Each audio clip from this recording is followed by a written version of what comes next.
Começando aqui a nossa live super especial dos professores Rafael Lara e Carolina Tupinambá, que eu vou apresentar aqui hoje, né, tratando, claro, da decisão da ADI 5766. Deixa eu fixar o tema aqui antes de chamar os professores.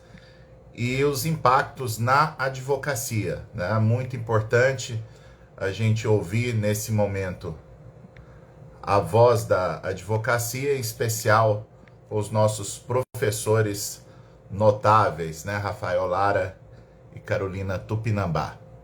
Deixa eu só fixar para poder puxar os professores. Essa live ela é um pouco mais curta, a Carol já está aqui, então não podemos perder.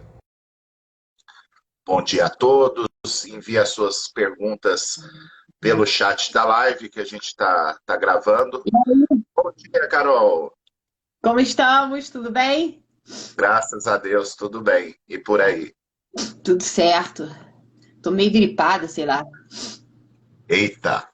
Ah, Semana que vem, sexta-feira, hora dessa, se Deus quiser, tô com Vai a estar tropa aqui. aí. Vamos ver se a gente encontra. É, Pois é, Carol, agora tá o rebuliço, né, desde anteontem, essa decisão que, na verdade, era imprevisível, né, Carol? Por mais que muita gente sustentasse, né, que já tinha o Supremo nada mais fez do que seguir a sua jurisprudência histórica, né, sobre gratuidade da justiça. Mas agora fica o embaraço, em especial por não ter sido dada a modulação, que até pode vir, né, num determinado momento, mas até lá nós vamos treinar muito, né, Carol? Muito. Como é que diz? Muitas questões práticas envolvidas, né? Vamos recapitular. Na verdade, cadê o homem? E aí, meu Opa, filho? chegou aí. Bom dia, professor. Bom dia! O sol já nasceu na fazendinha. E aí, estamos bem? Sempre bem. Por aqui, animado, animadíssimo. Hoje eu acordei, mandei para todo mundo aí o aviso da live, né? Para a gente falar sobre a prática. Até eu estou ansioso para começar essa prática depois da decisão. E a primeira coisa que eu recebi foi o Rafael Miziara me mandando uma mensagem falando: bicho, vai fazer campanha.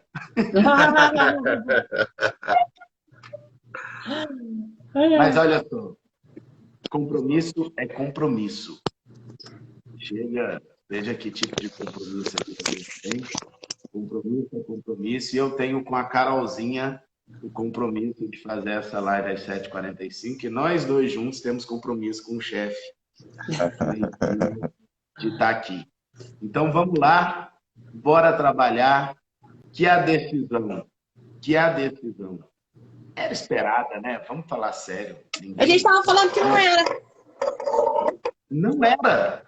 Eu acho que. Me Para mim era surpreendeu. uma incógnita. Não, peraí. Então deixa eu falar de novo. Para você era uma incógnita por causa de como o Supremo está hoje. Ah, sim, exatamente. Inicialmente a decisão, fala sério, gente. Nós estamos falando de É, assistência judiciária é, gratuita. Seguiu a tradição da própria jurisprudência do Supremo, né? Eu nunca duvidei de que a gente teria inconstitucionalidade nesse tópico, sabe? Uhum. Nesse tópico, com relação à assistência judiciária gratuita. Porque não que eu comemore, que eu lamente, que eu acho bom, que eu acho ruim. O que eu estou dizendo é que desde quando a gente discutia a reforma, antes dela entrar em vigor, Fabiano, Sim. acho que você há de lembrar disso, Sim. a gente fala que este ponto de cobrar os honorários, de não suspender a execução, deixa eu refrasear, de não suspender a execução dos honorários de quem tiver assistência judiciária, que ia ser deferida. Isso é verdade. Isso é verdade. A Carol é uma mulher de mais esperança do que eu. Pensava diferente. Eu Agora, achava pela composição mesmo do Supremo. Mas peraí, vamos organizar essa live, vamos fazer primeiro uma vamos. retomada. Isso. Então é o seguinte, gente, são três dispositivos basicamente que foram analisados, né?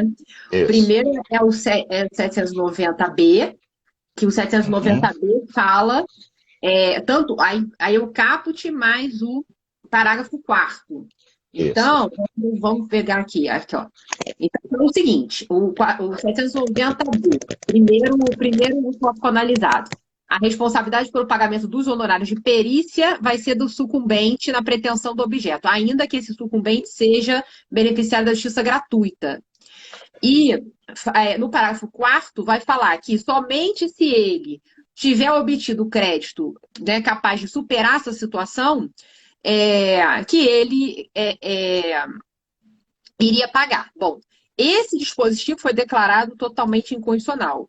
Então, a lição do 790B quando o beneficiário da justiça gratuita tiver em juízo, ele não paga perícia, certo? Então, não importa se ele vai ganhar R$ 1 milhão, se não vai, ele não vai pagar perícia. Então, quem é beneficiário de justiça gratuita não paga perícia. Esse foi o primeiro dispositivo. O segundo dispositivo foi o... Nós vamos comentar um a um? Vamos comentar um a um, só que eu estou fazendo o resumo, né? Do que é da decisão. A tradicional introdução da Carol. Rafael, fica quieto aí. Bom, aí o segundo dispositivo que foi analisado foi o 791A. E aí não foi o caput, só foi o parágrafo 4º, que é aquele que fala que o sujeito vencido, se ele for beneficiário da justiça gratuita, né? Cadê? Beneficiário da justiça gratuita, desde que não tenha obtido ainda em outros processos, né? Créditos capazes de suportar a despesa, as obrigações decorrentes da sucumbência vão ficar numa condição suspensiva. Esse dispositivo também morreu total. E aí a gente pode dizer que esse beneficiário da justiça gratuita, ele então não vai ter mais aquele medo que ele estava, né, agoniado, porque ele tinha o grande risco de sair no 0 a 0, ou seja, o que ele ganhasse, ele ia acabar custeando os honorários sucumbenciais e as próprias custas judiciais. E o terceiro dispositivo analisado passou. Ou seja, são 2 inconstitucionais e 1 constitucional. Qual que foi o constitucional? Foi o 844, que é aquele que vai falar que se o cara que é beneficiário da justiça gratuita faltar audiência e não justificar, ele vai acabar tendo que pagar as custas dessa audiência. Então, são 3 dispositivos. Ou seja, só para dar uma resumida no que Carol falou. Amiguinho, se o seu problema for com perito, você não paga. Se o seu problema for com o advogado, você não paga. Mas se você pisar na bola com o juiz, você paga. Bom resumo. É brincadeira, cara. Porque, na verdade, o 844, para mim, era o pior em termos logísticos, porque ele confunde um pouco, porque ele fala a história de que tem que comprovar em 15 dias. Só que o prazo do RO são 8 dias. Então, quer dizer, suponha que o sujeito falou, né? E aí vai sair, enfim, é proferida a sentença, o cara não recorre, transita em julgado. Mas no 10º dia, ele ainda tem prazo para comprovar. Então, ele vai parecer com uma parada depois do trânsito em julgado, tendo direito.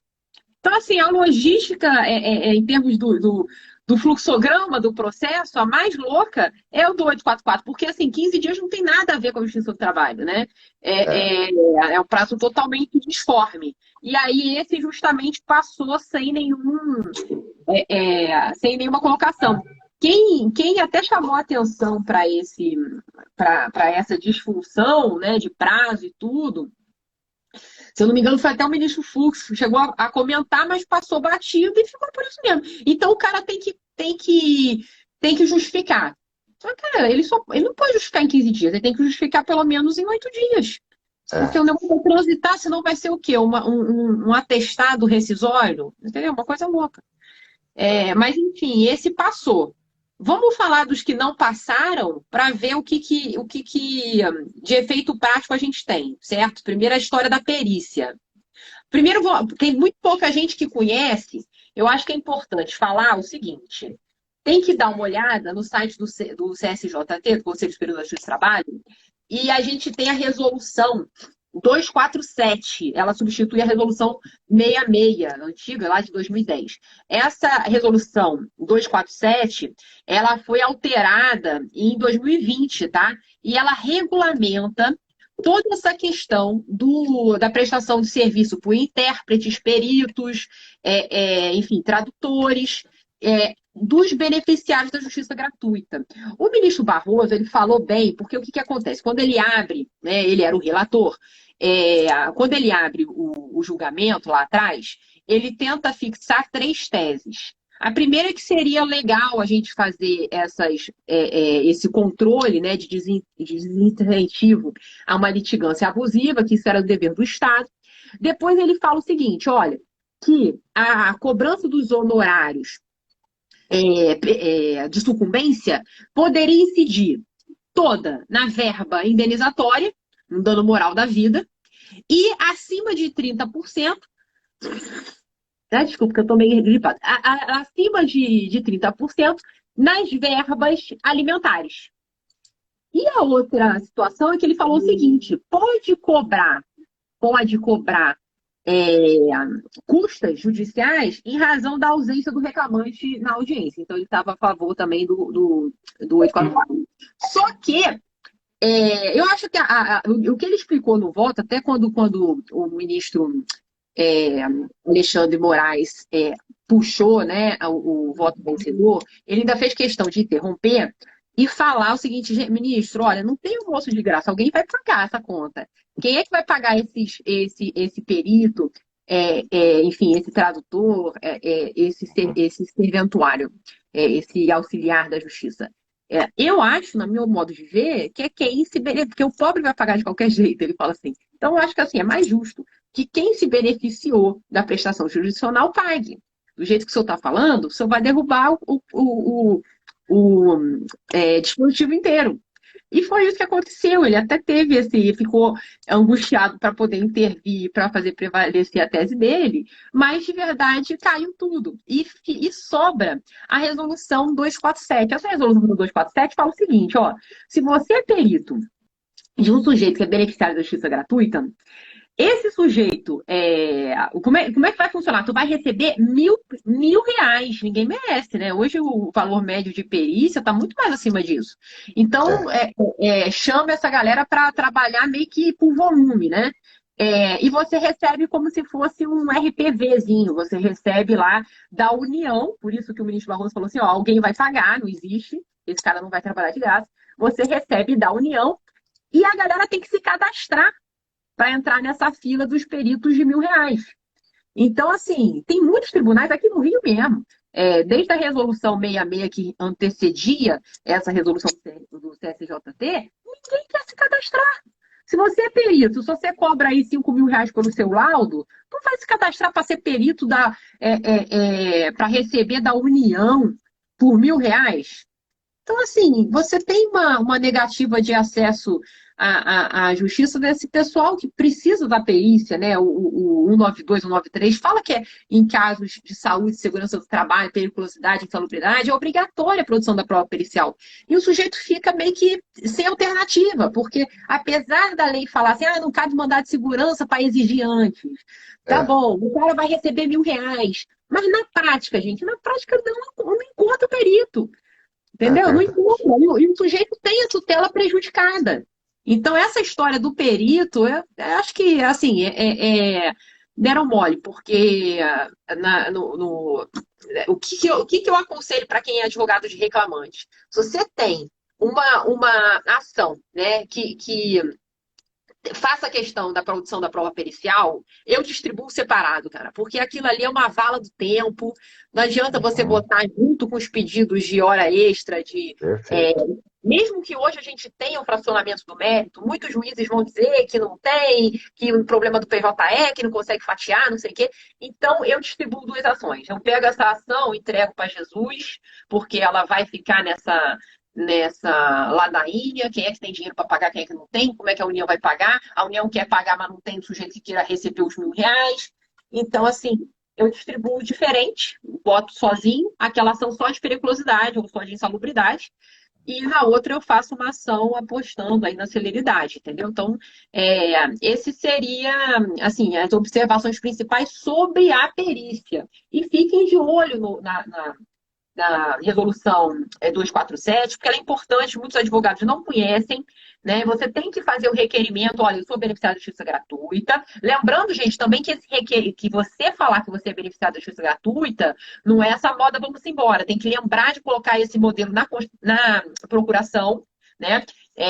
A gente tem súmula do TST, a súmula 463, foi alterada em 2017, para falar assim, olha, não é um estado de espírito. Passei na vitrine, queria comprar, não comprei, estou me sentindo pobre. Não é assim. Então, assim, você tem que comprovar, falar que você não tem condições e falar através de um advogado constituído para isso, súmula 463, e a partir da reforma, comprovar que você tem direito a essa gratuidade. Como? Você recebe menos do que o 40% do teto da Previdência, que hoje está em torno de 6.400 e pouco. Então, não é essa moda, vamos embora, essa gratuidade. Aí você vai pedir a gratuidade com a procuração direitinha e vai fazer a remissão, lembrar o julgador da resolução 247, ou seja, se você perder, o perito vai receber pela União os R$ 1.000, o perito que tiver cadastrado. Se não tiver perito cadastrado, é uma pergunta por universo, não sabemos.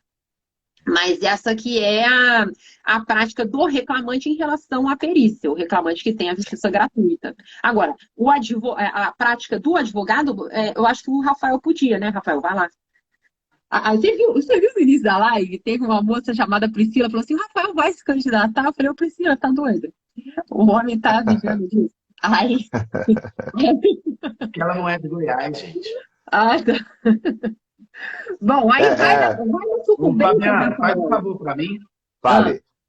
Recorta isso aí só pro Hotmart lá para a comunidade, porque foram 20 minutos de aula. Com certeza. E só para falar de não é de Goiás, viu, Rafael? Eu só queria fazer um registro aqui. A live está com mais de 350 pessoas, mas fazer um registro, mandar um abraço para o nosso amigo Antônio Fabrício, liderança lá da Advocacia Mineira, que está aqui na live com a gente. Inclusive, o Antônio Fabrício estava sustentando ontem nas ADIs. Ah, pois é, muito massa, muito bom. Eu também, tá bonito. Você não me viu, não? Não, é porque no grupo do Conselho Federal mandava o Antônio Fabrício. Entendi. A Carol estava na DI dando moral, Carol? Que massa. Eu não acompanhei a sessão. Muito Mas legal. olha só, gente. Vamos sistematizar o que a Carol falou. Né, Carol? Sistematiza aí, resumo. Chega a decisão. Para onde você endereça? Chega o quê? O pedido. Você vai ter que pagar os honorários periciais. Aí você advoga para o reclamante. Para onde você endereça? Vai lá. Aí eu vou pedir a aplicação da resolução 247. O juiz, ou seja, ele vai pagar a União. E aí você não vai precisar pagar. Isso. O comentário que eu queria trazer, Fabiano, Sim. A gente falava isso muito na época que a gente discutia reforma, que a gente participou dos livros, tinha até o livro do Quarteto que vocês fizeram, um livro mais bombado da reforma no Brasil, né? Verdade. E uma grande questão que a gente discutia, e eu acho que essa questão é trazida de volta, e esse é o ponto prático que eu gostaria de conversar com vocês, tá claro que o Supremo disse que, em se tratando de beneficiário da justiça gratuita, não há de se cobrar honorários sucumbenciais e os periciais. E quando que ele deixa a condição de beneficiário da justiça gratuita? Porque isso não foi modificado. É isso que a gente tem que lembrar. Que o que está acontecendo, na prática, aqui em Goiás, em alguns tribunais que eu tenho visto, é que já estava ficando suspensa a execução quando o reclamante não ganhava nada. O reclamante era beneficiário da justiça gratuita, não ganhava nada, e essa execução ficava suspensa. Mas quando o reclamante tinha crédito, estava se abatendo do crédito. Isso. Porque entendi o quê? Que afastava, ou porque o dispositivo dizia, se ele tiver crédito nessa ou em outras demandas, etc. O que muda agora? O que muda? O fato dele ter crédito nessa e outra demanda não autoriza a cobrança dos honorários sucumbenciais. É necessário afastar a assistência judiciária. E aí a gente entra no critério, e isso tem sido uma coisa que não tem... No critério, não. A gente entra na falta de critério de definir quando que essa assistência vai ser afastada ou não. E o que a CLT fala, Carol? Que quando o reclamante for beneficiário de um salário... For beneficiário, não, desculpa. Quando o reclamante receber até 2 salários mínimos, a assistência judiciária ela é declarada de ofício pelo juízo. Certo? Então, olha. Salários até 2 salários mínimos.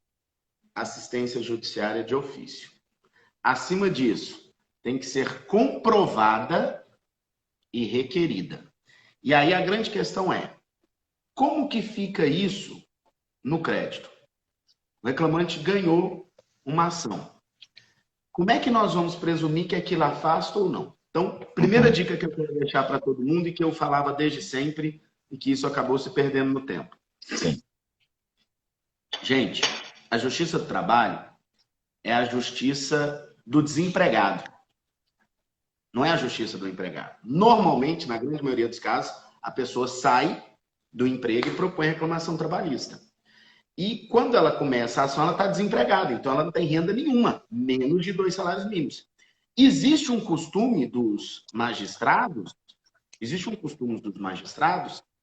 de pegar o salário antigo que ele tinha e, a partir do salário antigo, deferir ou indeferir a assistência judiciária.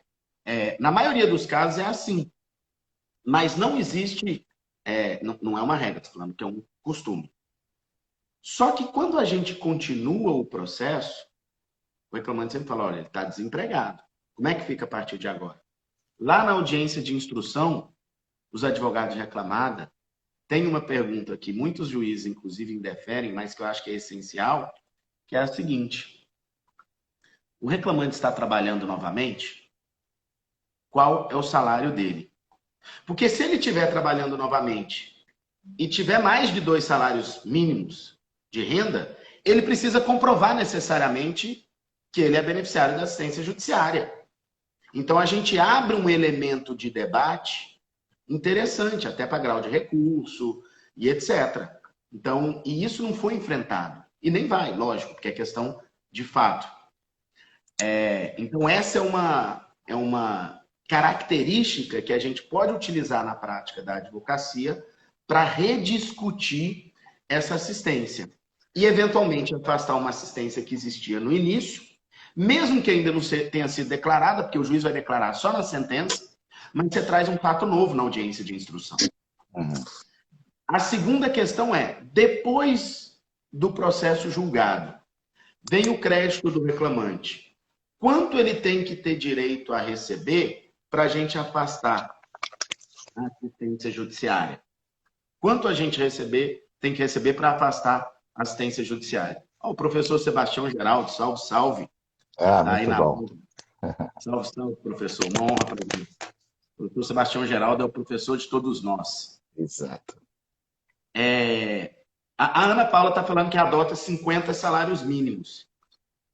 A adoção de 50 salários mínimos tem um critério, apesar de ser do CPC, que é aquela história. Você sempre considera um ano de renda, 12 meses de salário, 2 salários mínimos, 24 salários mínimos seria um valor que, na minha cabeça, acima de 24 salários mínimos, afasta de ofício a assistência judiciária, salvo se comprovado que o reclamante tem outros elementos para comprovar a assistência judiciária. O que não é difícil, porque, como eu disse, a justiça do desempregado, ele pode ter vindo carregado de dívida e esse dinheiro acaba sendo um dinheiro de dívida.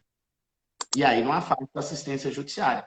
Então, existem muitos elementos não tratados que não afastam totalmente os honorários de sucumbência. Eu tenho recebido muita mensagem falando: professor, acabaram com a sucumbência no direito do trabalho. Agora vão voltar aquelas ações de R$1 milhão. Agora aquelas ações sem noção. Não é assim. Não é assim. Cuidado nas iniciais. Se não for totalmente improcedente, continua existindo uma chance muito grande de descontar da condenação os honorários sucumbenciais. O que vocês acham disso antes de eu passar para a próxima provocação? Perfeito. Eu queria fazer só uma consideração aqui, Rafael, bem rápida. Em relação aos honorários periciais, eu estou 100% com a Carol. Acho que o Supremo poderia... Estou com ela também. O Supremo poderia ter simplificado um pouco mais, porque ao declarar a inconstitucionalidade completa do parágrafo 4º, me parece que retirou essa possibilidade. A gente volta ao contexto anterior, que, usando o exemplo exagerado, mas real da Carol, se o reclamante ganhar R$1 milhão na causa, não pode revogar a justiça gratuita em relação aos honorários periciais. Pelo menos essa era a postura da jurisprudência para os casos anteriores à reforma, e me parece que sem essa regra do 790B, esse vai ser o critério. Em relação aos honorários advocatícios, a gente vai precisar de uma construção jurisprudencial, né, Rafael, Carol? Para mim era muito mais fácil o Supremo simplesmente fazer uma leitura conforme a Constituição, que a expressão lá, crédito capaz de suportar a despesa, não seria uma expressão meramente aritmética, né? Você teria que interpretar que teria que ser um crédito capaz de retirar o reclamante da condição de hipossuficiente, né? Você falou em 50... Não vamos confundir a condição de hipossuficiente, que é uma condição processual, com a condição de beneficiário da assistência judiciária gratuita. Porque toda vez que cai nesse debate, vai prevalecer a hipossuficiência e é mais fácil dar assistência judiciária e não receber honorários sucumbênciais. Verdade. O debate não é hipossuficiência. O debate é ser beneficiário da assistência judiciária gratuita, e a gente precisa de critério objetivo. Ah, sim, não, perfeito, Rafael. Perfeito. E eu queria chegar nesse ponto também, né? Os advogados terão que ser mais cuidadosos com os requerimentos de justiça gratuita, porque a gente pode projetar que haverá um recrudescimento, né? Muitos tribunais, muitos juízes passarão, na minha avaliação, a ser mais criteriosos com a concessão da justiça gratuita. Então, passou o critério objetivo dos 40% lá do teto da Previdência, é prudente o advogado que não faz isso, que faça lá a demonstração real da condição financeira do seu cliente. Hoje, no TST, essa tese é até minoritária, né? A SDI não decidiu ainda na lógica da reforma, mas a gente tem percebido que a maioria das turmas tem reiterado a súmula 463, inclusive para os casos posteriores à reforma, para dizer que a mera declaração de hipossuficiência, até por aplicação supletiva do CPC, ela é suficiente para comprovar a gratuidade, e o reclamado que faça prova em sentido contrário, se for o caso. Agora, a gente vai ter que discutir com muita seriedade, Rafael, essa questão se o reclamante ganhar um valor X na reclamação, se lá na execução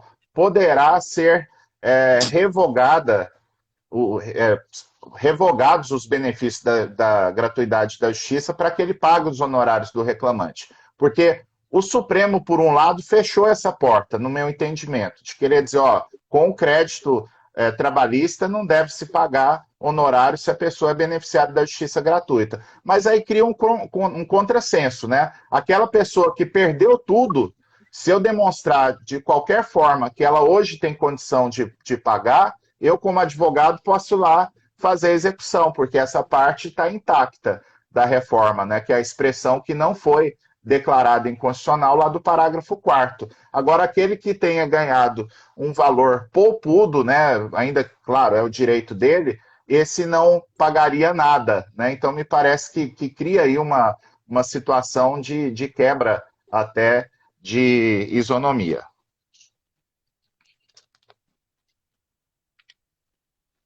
Cri, cri, cri, cri. Bem, vamos avançar para duas outras questões que o Fabiano provocou na divulgação, porque faltam 13 minutos. Sim. Modulação em fase de execução. Podemos falar sobre isso? Podemos. Então vai. Vai ser objeto de embargo de declaração para modular isso aí. Né? Ah, sem dúvida. Então, assim, amiguinhos, não criemos pânico. Não criemos pânico. Vamos parar de tentar ter bola de cristal, porque isso aí vai ser objeto de embargo de declaração. Carol vai atravessar o embargo de declaração lá para arrumar esse parangolê, né, Carol? Essa eu não participei. Você foi na de ontem, né? Você foi na de ontem. E a gente vai precisar fazer a modulação. Como que vai ser a modulação na minha visão, Fabiano? Que quem já pagou já era, né? Normalmente esse o rumo. Exato. Quem já pagou já era. A grande dúvida, na minha opinião, é a fase de execução. Pode-se levantar a inconstitucionalidade depois de todo o trânsito em julgado na fase de execução? Aí eu vou abrir duas questões. Primeiro, se o tema não foi explorado expressamente nas decisões judiciais, claro que pode. Claro que pode.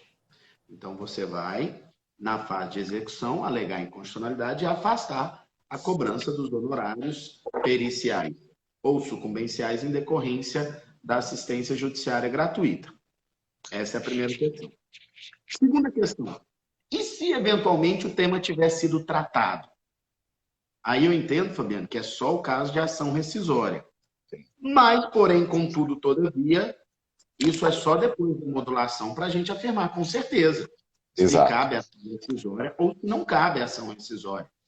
Não é razoável, nesse momento, sair ajuizando a ação rescisória. É perigoso. A ação rescisória tem lá uma multazinha, tem lá um honorário de sucumbência, e a multa não implica. Os honorários vão ter honorários sobre honorários numa justiça gratuita dobrada, e aí vai cair os honorários de sucumbência da rescisória para a justiça gratuita, e você imagina um manto de proteção, mas a coisa não é tão simples. Então, o que eu sugiro nesses casos? E olha a maldade que eu vou falar, nem acredito que eu vou falar essa maldade. Apresenta um pedido de suspensão da execução até o trânsito em julgado da decisão do Supremo Tribunal Federal, para que seja debatido, eventualmente modulados, os efeitos da decisão. E aí pede essa suspensão para que se defina se existe ou não. E até se definir, você apresenta a arguição de inconstitucionalidade. Agora, com relação àquele processo que eventualmente a decisão de mérito enfrentou. Sim. Esse tema, esse é o ponto. Com relação à decisão de mérito que enfrentou esse tema, é claro que vai poder discutir agora em fase de execução. Carolzinha. Não, acho que faz sentido. Então, eu lá lá da gratuidade, não sei se é então por aí, não sei se é a jurisprudência regional, vocês falaram assim, acima de porque assim, quem é que tem direito à gratuidade pelos 790? Quem recebe menos do que 40% do teto da Previdência, não é isso? Por que vocês falaram esses negócios de 2 salários, 20 salários? Eu fiquei tô até agora assim, meio assim, bolada com isso. Não, eu que fui citar e citei a lei antiga de antes da reforma, é 40% do salário mínimo. Então. Eu tô achando que aí minha. Tá, então beleza. Então é tudo que a gente falou, mais 40%, tá? E aí, em relação como é que é o nome? Honorário de sucumbência, a gente também, eu acho que vale a pena também, o cara na inicial, né? Não sei, também, lógico, a decisão não faz essa distinção, mas a gente pode pensar aí que possa haver no futuro uma distinção, né, em relação às causas eminentemente trabalhistas e às causas que vieram para a Justiça do Trabalho a partir da emenda 45.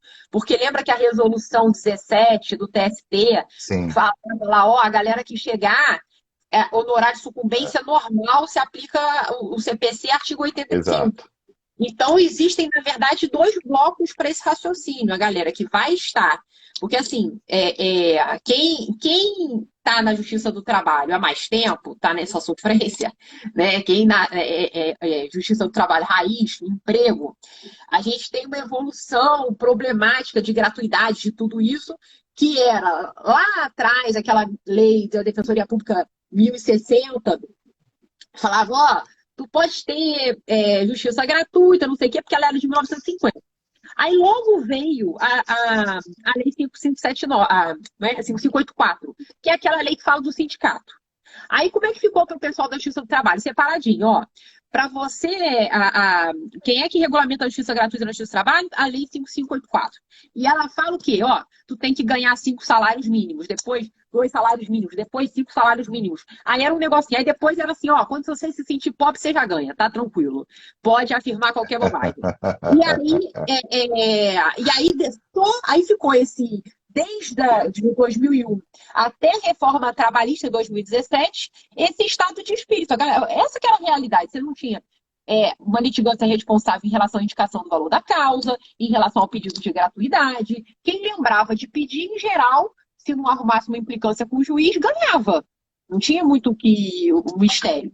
Aí veio a reforma e falou assim, não, olha, meu amigo, seguinte, para tu ganhar, você tem que comprovar. Como é que o sujeito comprova isso? E eu sempre falava nas minhas aulas, falava assim, olha, contra a justiça comum, você tem que fazer uma declaração, sou pobre, juro que eu sou pobre. Você já começa o primeiro capítulo falando, ó, sou pobre. Era um negócio super assim, baixo astral. Na justiça do trabalho, você fala o que você quiser, no final você fala assim, ó, que tá se sentindo bem pobre, e você ganha a justiça gratuita. Mas depois da reforma, não, você já fala, você tem que ter uma procuraçãozinha arrumada, você tem que comprovar que você é pobre mesmo, e tu tem que ganhar até os 40%. Então, assim, não é negócio de 5 salários, 20 salários, morreu isso tudo. E aí, quando vem isso regulamentado, o povo esquece de separar. Porque mesmo com a resolução 41, que faz esse corte temporal da reforma, antes lá tinha uma resolução 17 do TST, da Justiça Normativa 17, que falava o seguinte, ó, vamos separar em 2 blocos. Quem for, a galera que veio da civilização, da justiça comum, que está discutindo o contrato de prestação de serviço, sei lá, ação sindical, vai operar nos moldes do CPC. Então, para esse pessoal, eu não sei o que o Supremo vai falar, mas me parece que para esse pessoal não mudou. Eles já eram, mesmo se eles tivessem, o regime jurídico desse sujeito que tem a gratuidade de justiça, ele está normatizado lá no artigo 85 do CPC. Então, ele fica realmente com a parada suspensa. Se eu não me engano, ao invés de ser 2 anos, são 5 anos, né? Que o CPC fala que você fica ali naquela meio. E para o nosso cliente, para o Justiça do Trabalho raiz, empregadão, CLT, é que me parece que vai se operar a nova lógica. Quem tiver com essa questão mais precisada na discussão do seu processo, vale as notas taquigráficas, porque é muito interessante quando e eu estava esperando, eu acabei assistindo o julgamento inteiro, porque eu estava esperando o julgamento dos Danos Morais, ele estava previsto para anteontem, né? E E aí o ministro, o coitado, o inocente, tadinho. E aí o ministro Alexandre de Moraes falou assim, ô ministro Barroso, não existe, porque o ministro Barroso falou assim, mas e se ele ganha muito dinheiro, Alexandre? Ele vai ganhar uma condenação milionária, ele não vai pagar um advogado. E aí o ministro Alexandre, no auge da sua, da sua inocência, falou assim, ministro Barroso, só acha que um sujeito que tem gratuidade vai ganhar o quê? 400 mil na justiça do trabalho? Ganha. É, Aí o Barroso ainda falou assim, ministro, eu não sei, mas ele pode ganhar. Então, assim, ninguém ali tinha prática trabalhista, estavam é. discutindo o sexo dos anjos, mas qualquer ação dá 400 mil, Jesus. E aí ele falou como se esse beneficiário de justiça gratuita fosse o sujeito que fosse executar uma sentença de 12 mil reais. Não faz sentido nenhum. Então, até para a pessoa provar, né, que a premissa é louca do Supremo, esse trecho das notas taquigráficas eu acho que é histórico, porque eles falam assim, é impossível esse sujeito ganhar 400 mil. E o exemplo foi 400 mil, imagina. Às vezes o sujeito tem um vínculo, né, de 3, 4 anos, ele bate 1 milhão, dependendo do salário. Então, assim, é muito doido. Mas eu acho que é importante tu ficar atento em relação, se você está em julgamento raiz, justiça do trabalho, ou se você está em julgamento de contrato de trabalho lato sensu, ou ação sindical, enfim, que seja. Porque aí você vai ter são duas regulamentações que vão incidir. E essa comprovação, porque assim, o perito, ele se deu mal, tá? Mas o advogado, ele pode se dar bem ainda, o advogado da reclamada. E por que ele pode se dar bem? Eu acho que por conta desse trecho. Porque ele pode ainda falar assim, olha, ele superou, eu acho assim, existe uma presunção de que você recebendo um dinheiro da Justiça do Trabalho, você não perde a condição de pobre, tá? Mas eu acho que essa presunção ficou relativa. Até se você jogar essas notas taquigráficas. Ou seja, ainda é possível, isso que você falou assim, 20 salários, 30 mil salários, qual que vai ser o parâmetro? Eu não sei, mas assim, eu gostei do parâmetro dos 400 mil, porque é um parâmetro que está lá no trecho, se você jogar o julgamento quando eles disponibilizarem inteiro. É o exemplo que o ministro Alexandre deu, então, é um exemplo que foi discutido pelo Barroso. O Fux falou assim, tudo bem, Barroso, com esse esclarecimento, então foi um ponto que os três que estavam ali presencialmente discutiram, e pode ser um lance, né, de você falar assim, beneficiário da justiça gratuita, acima dos 400 mil, nem o Alexandre de Moraes achava que tu ia ganhar. Então, passa os meus honorários para cá. Entendeu? Eu acho que pode ser um corte aí, porque isso vai ficar muito, né? Um critério muito subjetivo. Não sei como é que eles vão modular aí e criar esses limites. O que vocês acham? Não acham nada? Não, eu já falei, isso vai ser muito difícil, vai ter muita diferença. Cada um vai julgar de um jeito. E O o que é Rafael pior, falou de 50 salários, o nosso amigo aqui de Goiás, o Kleber Wack, defende a ideia de 150 salários, que é o critério lá da lei de falência. Então, vai ser um debate interessante. Nada a ver com assistência judiciária, é um critério tirado da cartola sem interpretação hermenêutica, sem razoabilidade nenhuma. O que o crédito que vai ser recebido num concurso de credores tem a ver com dizer que alguém é ou não é beneficiário de assistência judiciária gratuita, gente? É uma parada meio verdinha, né? Tipo, agora que você pegou esse dinheiro, me passa pra cá. Uma parada, né? Não tem nenhum sentido, nenhum sentido. Dor de A gente cotovelo. precisa de alteração legislativa. A verdade é essa. Fica um critério legislativo. Qual que era o salário dele?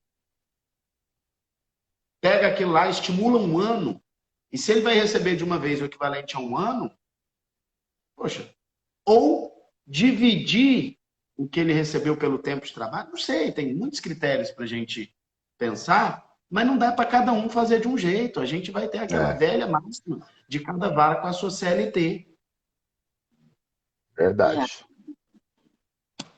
Meus amigos, preciso ir.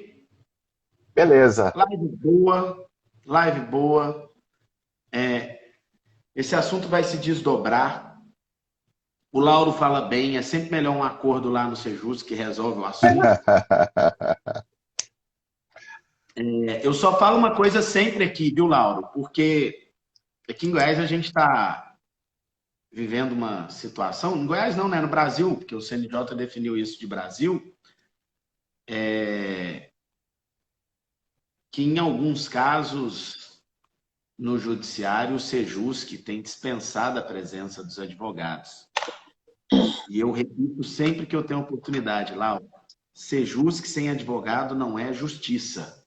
Sejusc sem advogado é enganar o cidadão que tem um direito e que vai ser imposto a ele um acordo sem saber todas as consequências desse acordo. Sejusc sem advogado não é justiça. Sempre. E tinha que acabar com esse postulando esse trabalho lógico. Verdade. Bom, vamos caminhando para o fim, então. Eu passo para a Carol fazer as considerações finais, agradecendo todos. A live vai ficar salva, pelo menos até segunda-feira, para o pessoal poder assistir no final de semana. É isso, gente. Olha, na verdade, assim, essa parada de ônus financeiro do processo do trabalho, eu sempre achei muito interessante, porque ela intermedia valores importantes de garantias processuais, né, do acesso à justiça e também de uma litigância responsável. Eu acho que foi um passo atrás em termos, né, da conquista de uma segurança jurídica nessa litigância. E também eu acho que para a advocacia acaba sendo prejudicial, porque essa questão dos honorários sucumbenciais, ela primeiro estava avançando a superação até de uma resistência cultural, né? A Justiça do Trabalho, desde o início, ela não tinha, até pela ideia, o que baseia a ideia do não cabimento dos honorários advocatícios na Justiça do Trabalho, era o jus postulante, ou seja, se eu posso ir sozinho, a partir do momento que eu contrato um advogado, é um luxo que eu quero e que eu tenho que pagar por ele. E por isso que a parte contrária não iria pagar. Então, o rompimento dessa lógica, né, pela reforma foi muito importante. Eu acho que a reforma tem muito retrocesso no campo material, mas no campo processual ela traz uma litigância mais responsável e a valorização do advogado. Então, essa decisão é uma decisão que dá um passo atrás, dificulta a compreensão dessa lógica de litigância responsável, né, desequilibra os parâmetros de acesso à justiça. Na Justiça do Trabalho tem um problema muito especial, porque a gente não tem a Defensoria Pública da União, apesar dela ter previsão institucional para atuar na Justiça do Trabalho, ela diz que não tem corpo suficiente. Então, a gente não tem defensoria pública, os sindicatos hoje em dia eles não conseguem mais custear patrocínio gratuito para os representantes da sua categoria. Então, sobra muito assim para os advogados nativos, imagina, para os escritórios modelos da faculdade, e por isso que a questão dos honorários de sucumbência e do patrocínio do advogado, na Justiça do Trabalho é um tema muito sensível. Então, talvez, assim, eu achei lamentável o desfecho dessa decisão, porque poderia ter avançado, né, para um ambiente de um processo mais responsável e mais integrado com os advogados e as partes. Mas, enfim, estamos aí, vai ter que acontecer muita coisa ainda, muito água para rolar, e vamos ver o que vão falar os embargos em relação à modulação, né? E mais do que isso, em relação a todas essas questões periféricas que a gente está levantando aqui, fora as outras milhares, né? Agora, semana que vem, vai acabar o julgamento também do dano moral, da tarifação do dano moral, estava bem animado ontem, vamos ver. Mas, pelo menos, essa foi um marco importante do Supremo, pela primeira vez, né? Eu acho que sim, pela primeira vez, voltar atrás, né, desfalar a reforma, porque todos os outros temas tinham passado, e por isso, para mim, foi surpreendente. Eu achava que esse, sinceramente, ia ficar meio que ali por volta da tese do Barroso, talvez trazendo um fluxograma melhor para o 844, mas que nem lembraram disso. Então é isso, gente. É uma finalização, quase introdução. Beijo a vocês, saudades. Hoje tem congresso da AMAT, da Bahia, que eu vou estar participando, congresso da UERJ, tudo de graça também para vocês irem, para verem. No congresso da UERJ eu vou falar sobre a questão dos honorários, até, e na Bahia sobre o, sei lá, sobre o contrato intermitente. Show. Então, tudo pela internet. E vocês? Vocês Gente, estavam? eu tô saindo, porque já passou muito tempo, eu preciso ir. Não, meu amor. Valeu. Mas eu quero avisar uma coisa para todo mundo, Sim. principalmente para quem for de Goiânia. Save the date. Dia 11 e 12 de novembro, Carol e Fabiano vão estar aqui em Goiânia, presencial. Uau. Pensa. Muito bom. Presencial. Simpósio Os Novos Desafios do Direito do Trabalho, da ESA Goiás. Te Vou esperando, tirar Carol. uma foto, bochecha com bochecha do Fabiano. É. Vou agarrar com fofovinha no queixo. Vou pegar vocês de jeito. Um abração, pessoal. Valeu. Valeu. Beijo, Carol.